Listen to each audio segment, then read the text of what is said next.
Look at almost any nativity scene around the world, you'll see Mary, Joseph, baby Jesus in a manger, and surrounding them, cows, sheep, donkeys, sometimes even camels. It feels so familiar, so natural, so biblical.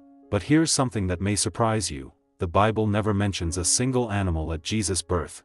No ox, no donkey, no sheep. So where did they come from, and why does almost everyone picture them there? Let's open the Bible, and gently separate scripture from tradition.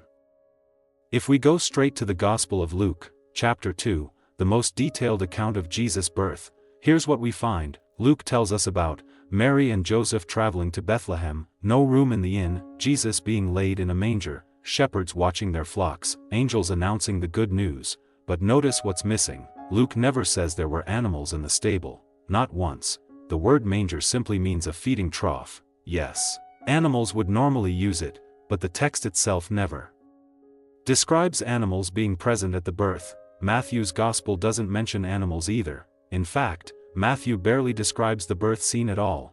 So biblically speaking, we know Jesus was laid in a manger, he was wrapped in cloths, his parents were there, and that's it. Everything else we imagine comes from outside the text. So why do almost all of us picture animals there? Because our minds fill in the gaps. A manger feels incomplete without animals, a stable feels empty without life around it. But much of this imagery didn't come from scripture, it came from art. Early Christian artists wanted to tell the story visually, especially to people who couldn't read. Paintings, carvings, stained glass, and later nativity scenes added animals to make the scene feel warm, humble, and alive. Over centuries, those images shaped our imagination. Eventually, tradition became memory, and memory felt like scripture. Interestingly, the idea of animals at Jesus' birth didn't come from the Bible, but from later Christian writings and symbolism. Some early traditions connected animals to verses in the Old Testament, like Isaiah 1 verse 3, "The ox knows its owner, and the donkey its master's manger." Over time, this verse was poetically linked to Jesus' birth. Even though Isaiah wasn't describing Bethlehem, other traditions wanted to show all creation recognizing Christ, humans, angels, and animals alike. Beautiful symbolism, yes. Biblical description, no. And that distinction matters. Here's the key point: tradition isn't evil, art isn't wrong, nativity scenes aren't sinful, but tradition is not the same as scripture. When we confuse the two, we slowly stop asking, what does the Bible actually say?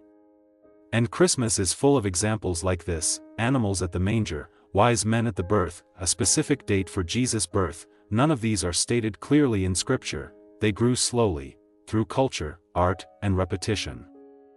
You might be thinking, does this really matter? It's just animals. And that's a fair question.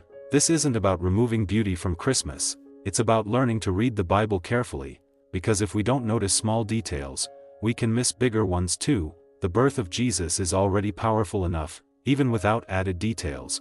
God entered the world quietly, humbly, without spectacle, and sometimes, the Bible speaks loudest in what it doesn't say. If this surprised you, there's more you've probably never noticed in the Christmas story. Backhand index pointing right. Watch the next video to continue discovering what the Bible really says.